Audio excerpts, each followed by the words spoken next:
afternoon, everyone. It is a great privilege to introduce Professor Samantak Das. Samantak Das is a professor of comparative literature and the director of the School of Cultural Texts and Records, Jadavpur University. He has written and lectured on 19th century literature. For nothing, have generations of his adoring students nicknamed him Darwin. I count myself, I feel honored to count myself among one of those. Translation, the relationships between the biological sciences and literature, environment, ecology, rural development, and education in journals, magazines, and newspapers in India and abroad, including the Times Higher Education Supplement, Economic and Political Weekly, Interventions, the International Journal of Postcolonial Studies, the Times of India, the Statesman, the Telegraph, the Indian Express, the Hindu, Biblio, among many others. He has led or jointly led several national and international projects, including on language learning, digitizing ephemera, creating databases, and so on. For the past several years now, he has worked as a volunteer for an NGO that provides vocational training for economic rehabilitation to impoverished young women and men. I welcome Samantak to our department and the Institute and to this colloquium.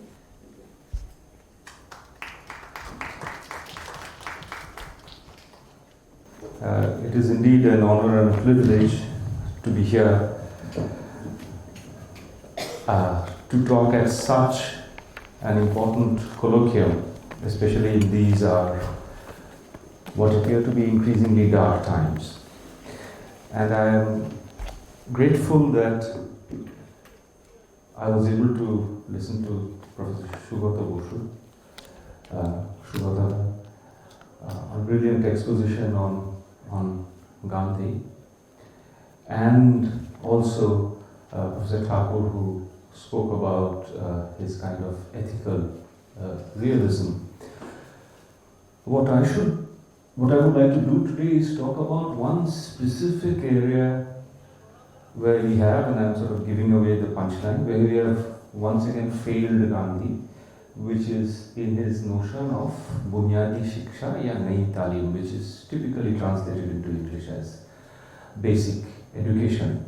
Now, it will be apparent from those who have some idea of Gandhi's life that right from the days of his South Africa and Tolstoy farm, he was deeply concerned about education.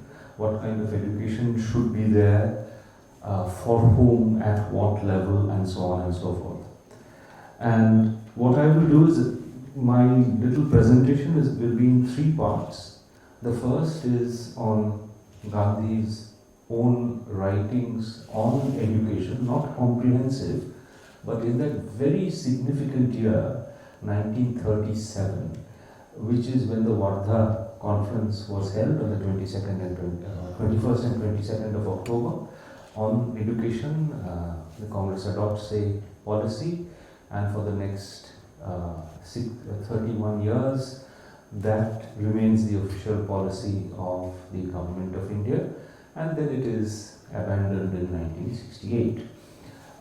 But it would be interesting to, I think, to take a look at what Gandhiji himself thought about education, because I find when I talk about education, not necessarily Gandhi's, that there are still certain misconceptions about what he wanted this education to be like. That's the first part. In the second part, I want to talk about my own experience of being associated with what is perhaps the oldest such institute founded on avowedly Gandhian principles of basic education in Bengal, if not in India, an institution called Shiksha Niketan, which started actually in 1935 and then was revived again in 1951 or thereabouts, after Gandhiji's death. And I was fortunate to be associated with it basically from birth. So the mention that is made about my work in an NGO for in rural India is not this NGO actually, it's something else linked to this but separate. But I've grown up looking at the birth and decay of an institution of basic education in Bengal. And I want to tell you a little bit about the story of Shiksha Niketan.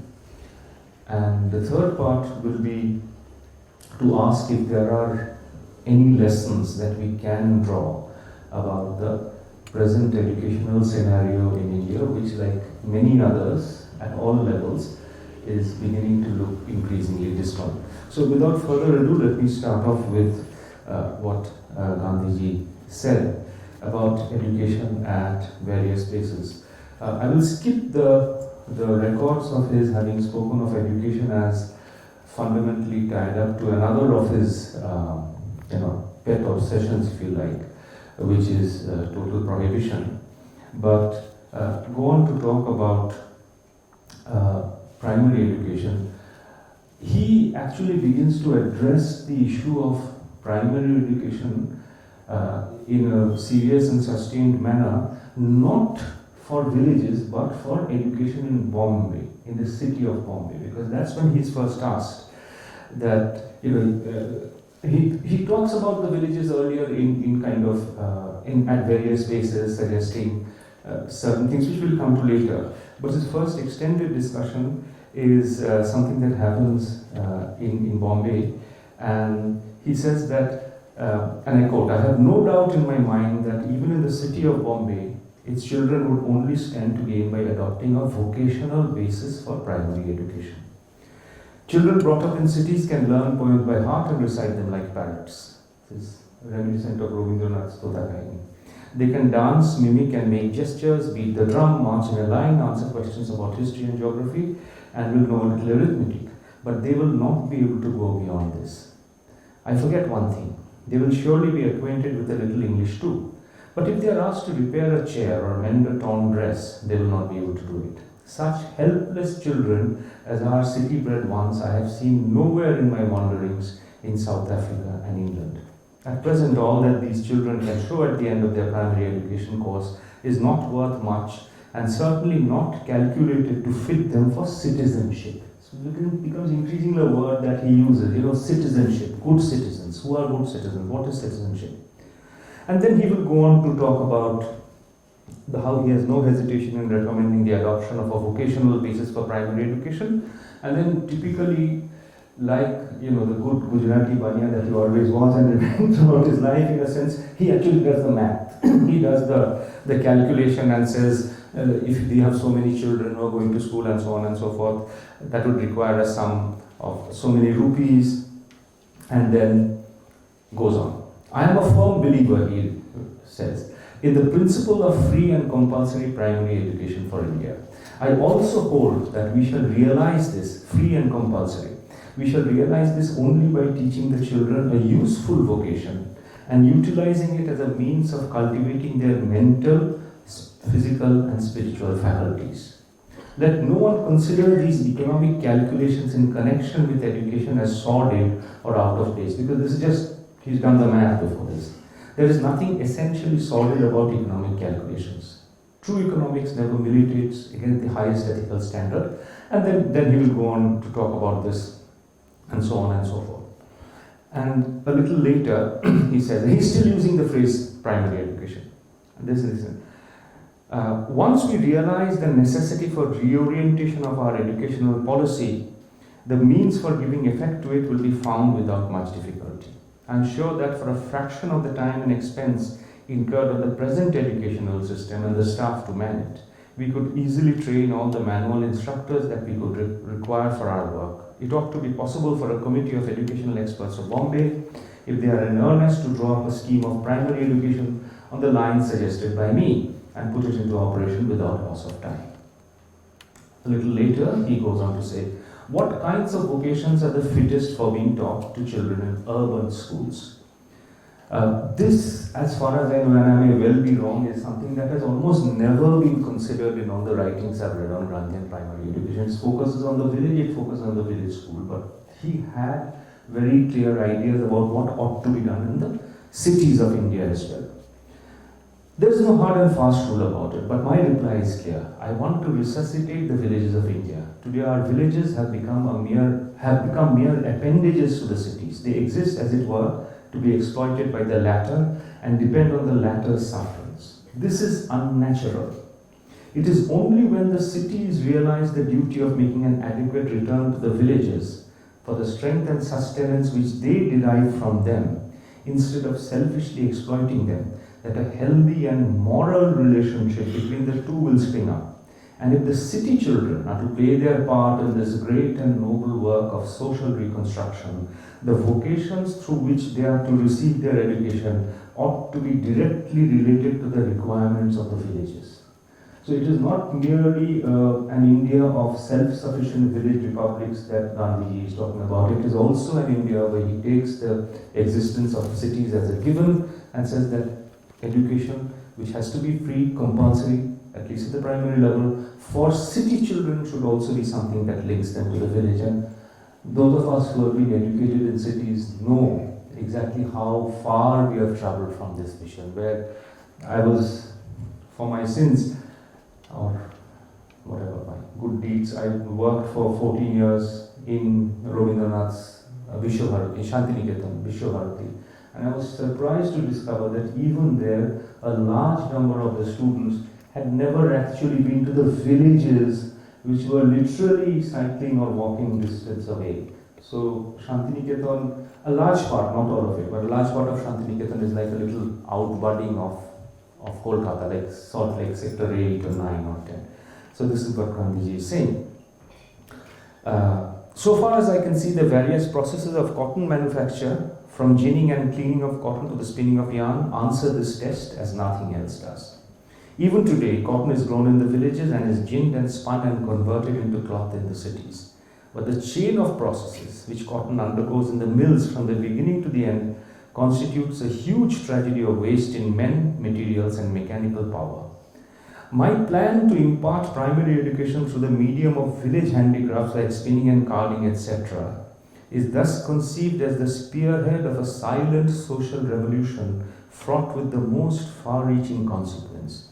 It will provide a healthy and moral basis of relationship between the city and the village, and thus go a long way towards eradicating some of the worst evils of the present social insecurity and poisoned relationship between the classes.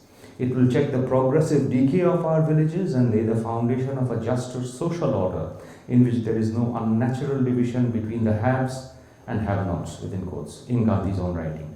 And everybody is assured of a living wage and the right to freedom. And all this would be accomplished without the horrors of a bloody class war or a colossal capital expenditure such as would be involved in the mechanization of a vast continent like India. Nor would it entail a helpless dependence on foreign imported machinery or technical skill. Lastly, by obviating the necessity for highly specialized talent, it would place the destiny of the masses, as it were, in their own hands. But who will bell the cat? Will the city folk listen to me at all? Or will mine remain a mere cry in the wilderness? This was published on the 1st of September 1937 in Harijan. And the answer is that the city folk have not listened to him. A little later, he places the questions before the educational conference, which was held at the insistence of the Society of the Marwari High School, renamed the Navbharat Vidyalaya on its silver jubilee. And on 22nd and 23rd of October, they decided to hold the educational conference in Wardha. And this is what he says. I will just quickly read out the 4 points that he has. 1.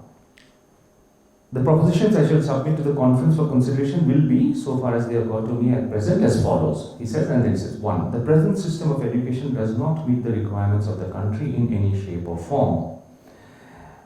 English, having been made the medium of instruction in all the higher branches of learning, has created a permanent bar between the highly educated few and the uneducated many. It has prevented knowledge from percolating to the masses. This excessive importance given to English has cast upon the educated class a burden which has maimed them mentally for life and made them strangers in their own land. Absence of vocational training has made the educated class almost unfit for productive work and harmed them physically. Money spent on primary education is a waste of expenditure inasmuch as what little is taught is soon forgotten and has little or no value in terms of the villages or cities. Such advantage as is gained by the existing system of education is not gained by the chief taxpayer, his children getting the least. 2. The course of primary education should be extended at least to 7 years and should include the general knowledge geared up to the matriculation standard plus substantial vocational component. 3. For the all-round development of boys and girls, all training should so far as possible be given through a profit-yielding vocation. Unfortunately, what has happened is that when considering Gandhi's scheme of Naitaling or Bunyadi Shiksha, this is the only thing that has been concentrated on, that is teaching them skills which will enable them to earn money, but there's more to it than that. In other words, vocations should serve a double purpose: to enable the pupil to pay for his tuition through the products of his labor, and at the same time to develop the whole man, this is the more important thing, or woman in him or her, through the vocation learned at school. Land, buildings and equipment are not intended to be covered by the proceeds of the pupil's labor. And then he goes on to talk about the various things that they can do, obviously cotton, wool, silk, spinning, etc., etc., etc., tailoring, paper making, designing, there's a conference on designing going on right next door, weaving, embroidery, book binding, cabinet making, toy making, wool making, etc., etc., etc. 4. Higher education should be left to private enterprise and for meeting national requirements, whether in the various industries, technical arts, belles or fine arts. The state university should be purely examining bodies, self-supporting through the fees charges for examination, etc. He ends by saying, it is claimed that if the whole scheme is accepted, it will solve the question of the greatest concern to the state, training of its youth, its future makers. This is published on the 2nd of October. At the educational conference itself, we don't have anything written by Gandhi, but we have an account of what he said and did, and noted by Mahadev Desai. And this is his report on what Gandhiji said. He says Gandhiji was deliberately of the opinion that the present system of primary education was not only wasteful but harmful. Most of the boys were lost to the parents and to the occupation to which they were born. They picked up evil habits, affected urban ways, and got a smattering of something which may be anything else but not education. The remedy, he thought, lay in educating them by means of vocational, and this is the first time that this word comes in, or manual training. So working with the hand. I think we've had reference to the separation of the head and the hand, and he wanted to overcome that by working with the hand. And then he goes on to write about what Gandhiji said, largely what I just read out. And then the speaker had been accused of being opposed to literary training. This is one of the accusations that was thrown at Gandhiji at the conference. He was accused of having opposed literary training. Far from it, he said. He simply wanted to show the way in which it should be given. The self-supporting aspect had also been attacked. Why should children, young children, 6-7-year-old children be taught to learn? Whereas it was said we should be expending millions on primary education, we were going to exploit the children. It was also feared that there would be enormous waste. This fear was falsified by experience. As for exploiting or burdening the children, he would ask whether it was burdening the child to save him from a disaster. Takli was a good enough toy to play with. It was no less a toy because it was a productive toy. Even today, children help their parents to a certain extent. The Sega children knew the details of agriculture better than he, having worked with their parents on the fields. While the child would be encouraged to spin and help his parents with agricultural jobs, he would also be made to feel that he did not belong only to his parents but to the village and to the country, and that he makes them return to them. So one of the features that you can point out in Gandhiji's sort of vision or dream of education is something that creates communities. This is a community which, and you know, if you look at primary school going children today, you realize exactly how far we have moved from this, because now you've only got the single unit of the mother, the father, typically one child, and that child goes to school, comes back, and he's saying that this will enable the connection between the parents and their occupation, and the child, between the child and other children in school, between the child and the village or the city, and between the city and the village, if this is done. And he goes on to say they would make them self-confident and brave by paying for their own education by their own labor. The system was to be common to all. Again, Hindus, Muslims, Parsis, Christians. Why did he not lay any stress on religious instruction, he was asked. Because he was teaching them practical religion, the religion of self-help. So all of the questions that will subsequently come up were already asked in 1937 in Martha. Question number one, that you're just giving them practical skills, you're not teaching them the finer skills of the appreciation of literature and so on and so forth. And later on he will say how you can actually use the hand to talk about literary and philosophical ideas. Point number two that was raised is that this is too sort of commercial kind of thing. You're talking about too much of a banya kind of thing to do. You're talking about it. He says no, this is not the army. In any case, they are not expected to pay for everything that's involved with education. Essentially, what he was looking at is if they could, through the sale of the products, apart from teaching them, self-sufficiency and joining them to the community, also help them to gain a sense of self-worth and pay the teachers. It was never an instrumentalist vision of education, which is what we have right now. And then he goes on to talk about how the state would help them to find education and so on and so forth.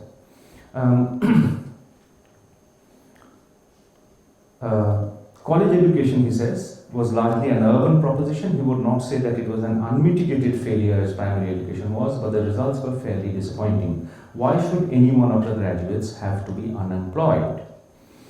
And he also makes a few other statements about how this ability of working with the hand and actually producing useful things would bring about greater understanding between individuals and eventually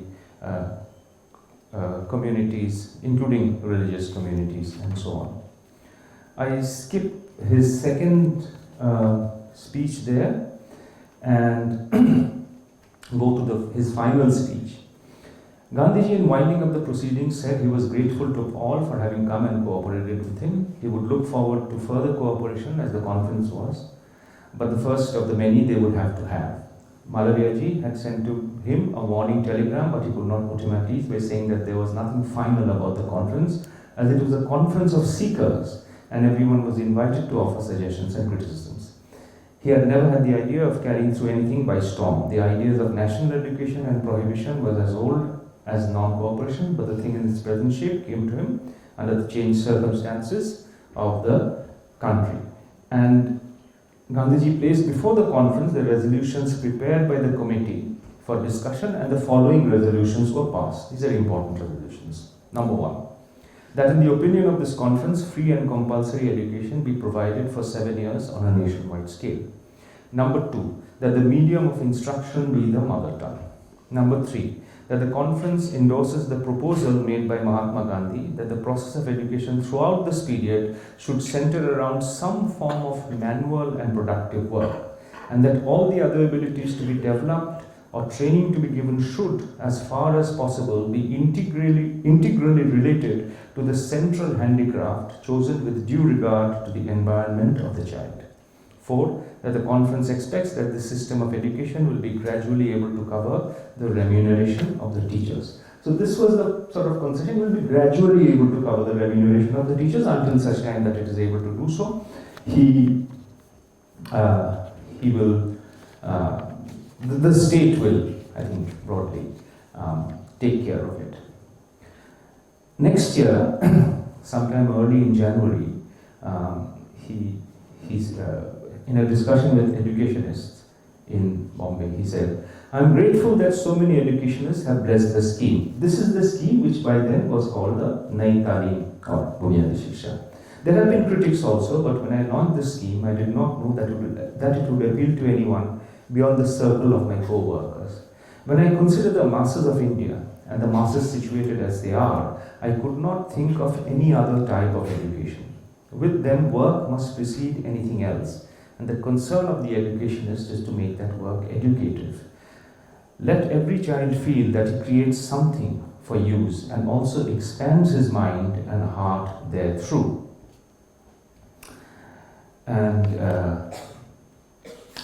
so on and so forth. I will not keep telling you the sort of things that Gandhiji wrote. So we take away from this his idea that education should be something which is crucially centered on the body and on the use of manual productive labor. Again, it is a misnomer to think that the only thing that he was interested in is the charkha when it came to education. It wasn't. He looked at many other kinds of production. He even considered production of objects, because at one of the meetings they said, what about bidi making?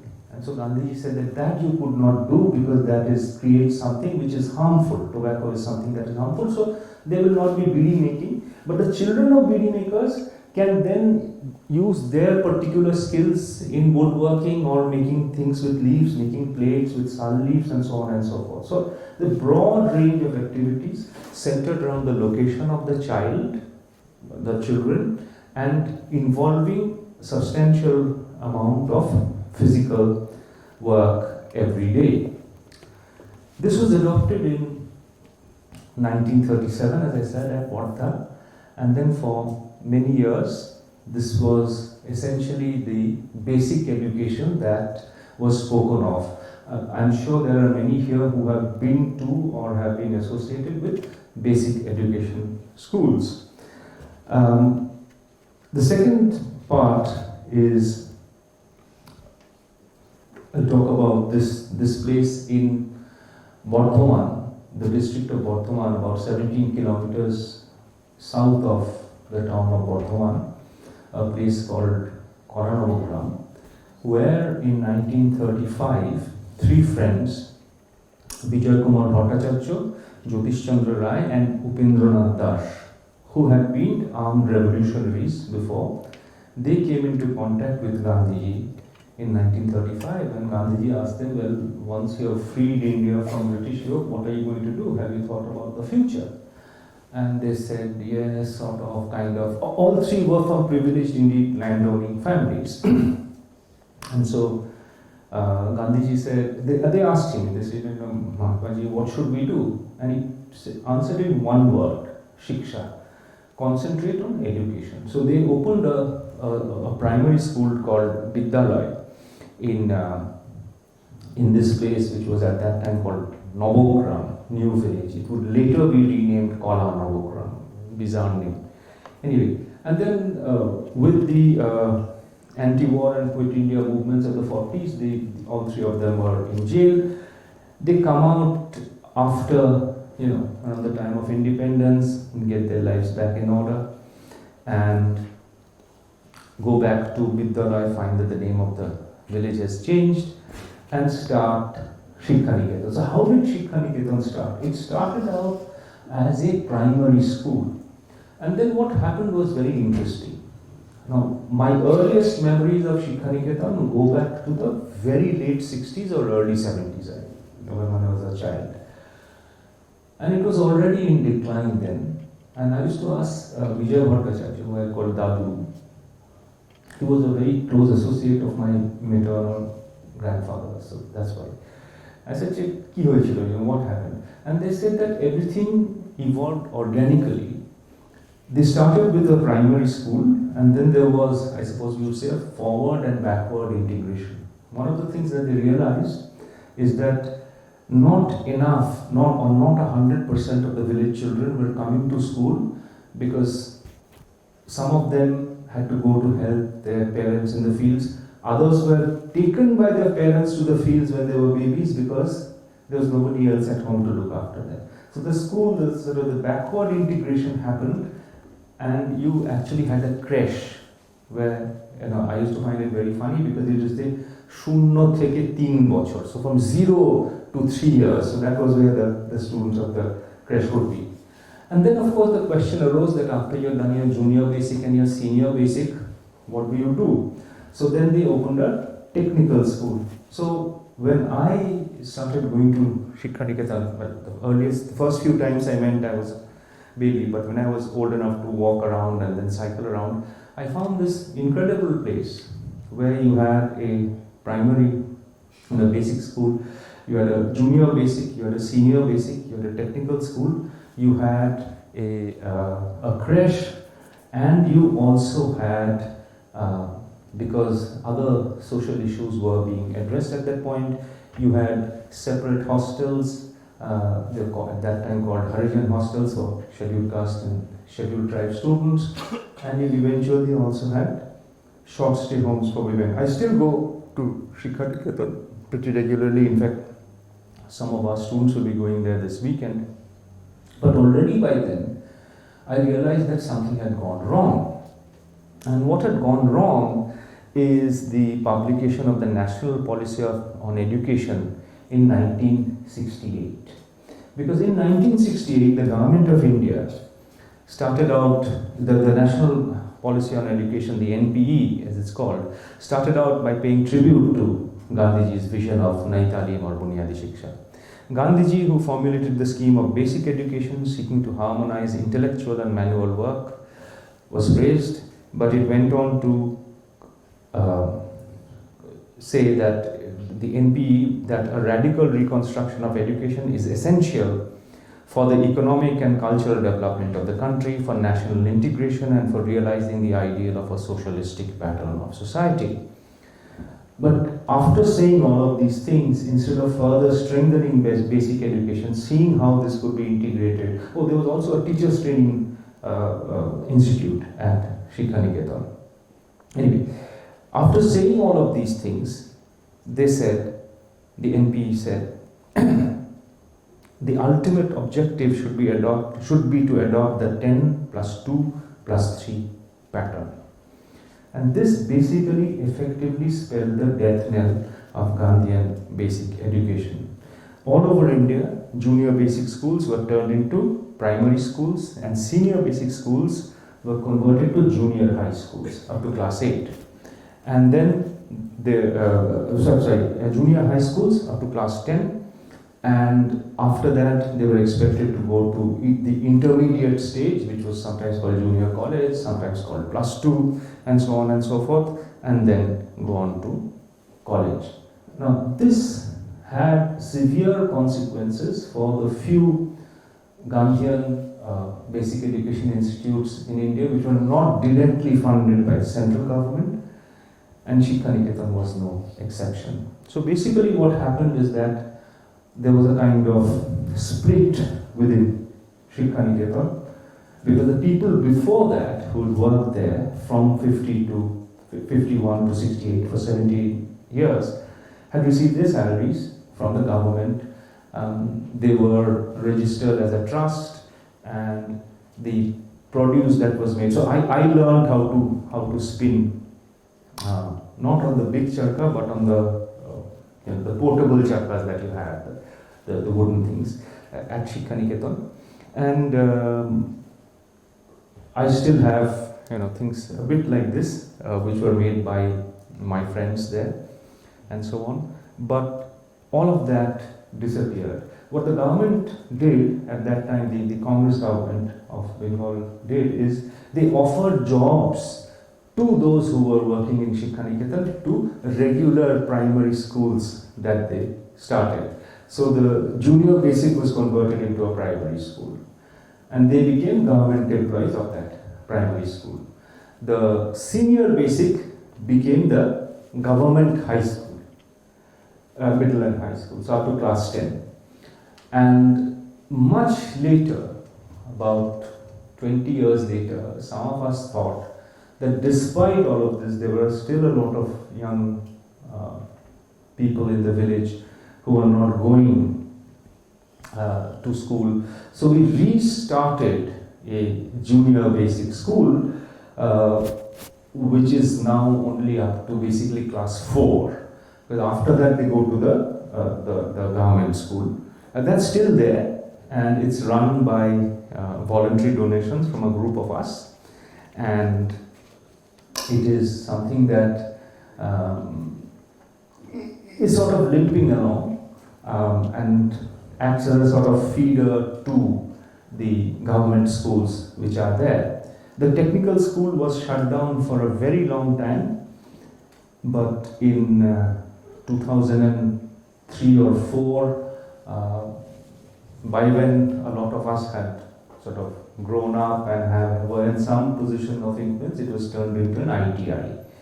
And the Teachers Training Institute exists, as do the two schools, the two short stay homes for women in moral danger, which are there. And we have some other activity. I say we spontaneously because I sort of thought of myself as a part of Shiksha Niketan from when I was born.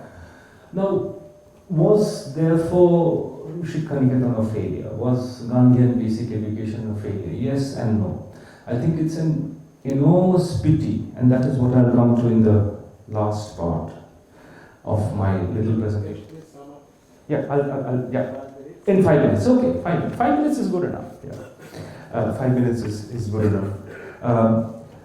Yes and no. I think it would have been much better if the government, the Congress government at the center, had given a real boost to Gandhian education instead of paying lip service to it and turning away from it to create the sort of schooling which would essentially produce graduates for places like this. So when you graduate from school, your primary ambition is to come to an IIT. If you fail, then you go to a JU, and if you fail, then you go to, I don't know, JNU. Not JNU, JU or JNU. And then you do science, and if you fail to do science, you do the arts, and if you fail to do arts, you do Sanskrit. You know, this terrible thing that we've done, created this hierarchy, and I think at the root of this lies this complete separation of the head and the hand of the body when it comes to our education. So yes, at one level it has failed, and we are paying the price of that failure. At another level, it hasn't failed, as none of the experiments of Gandhi failed, because I used to go to Shiksha Niketan, and I was quite proud of the fact that here was this city boy going to an English medium school, but I was also going to a village and so on and so forth. And it wasn't until much later that I realized that I knew very little about the quote-unquote reality of village life, because in this village there was no discrimination on the basis of caste. There was no discrimination on the basis of religion. And there was very little gender discrimination either. So I grew up calling somebody Jivan Di. It wasn't until much later that I realized her name was Zebul-Nisa.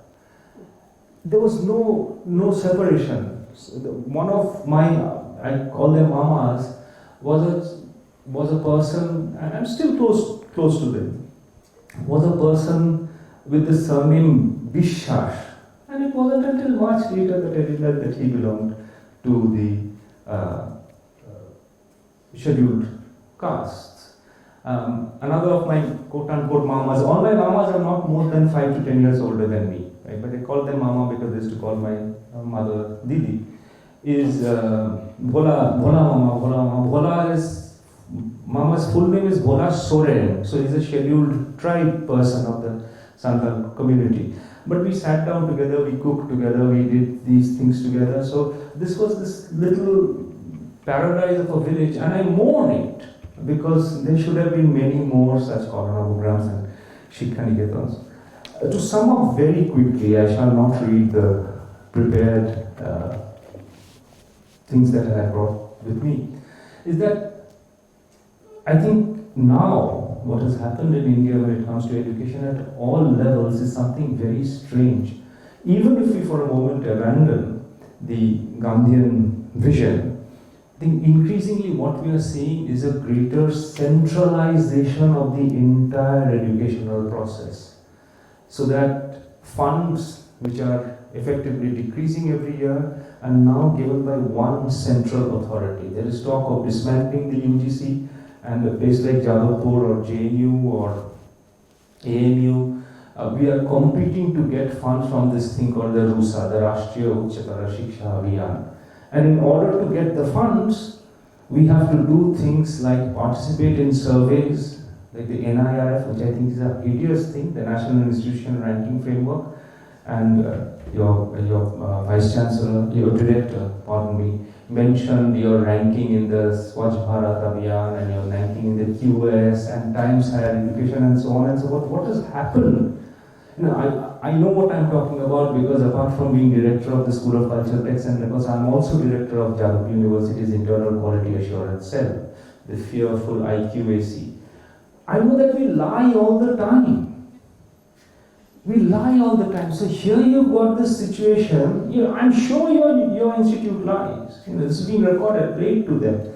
You lie all the time because these institutions ask you for data which is simply not available. We are just now, I was making phone calls because some person in the NIRF has said that you provide me the names of every single student with enrollment number who's got the net 4 years ago. Now that information is simply something we do not have. There is no mechanism to collect it, there is no have to on part of the student to give it. There are other things which happen which if you just tweak one figure a little bit, you get into the higher score. So all institutions lie, some lie less, some tell believable lies, and some tell unbelievable lies, and we are doing all of this in order to get our share of what is becoming an increasingly smaller pie.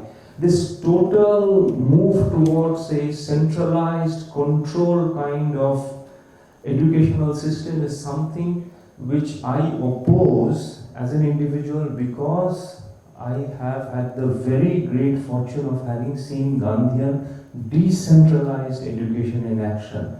And I think those of us who are trying to work towards making education more democratic, more participatory, would do well to go back to look at the not just the writings of Gandhi, but the work of somebody like Kumarappa who tried to actually do it in the field and then bring that critique into our attempts at reforming the Indian educational sector from within.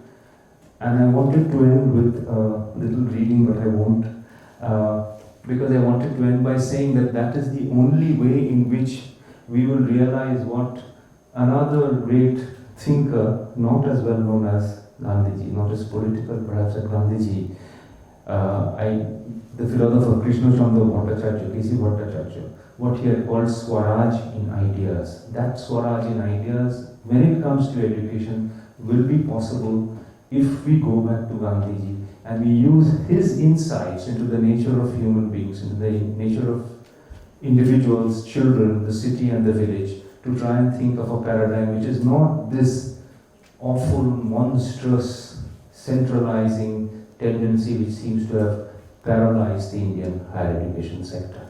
Thank you, and sorry if I offended anyone.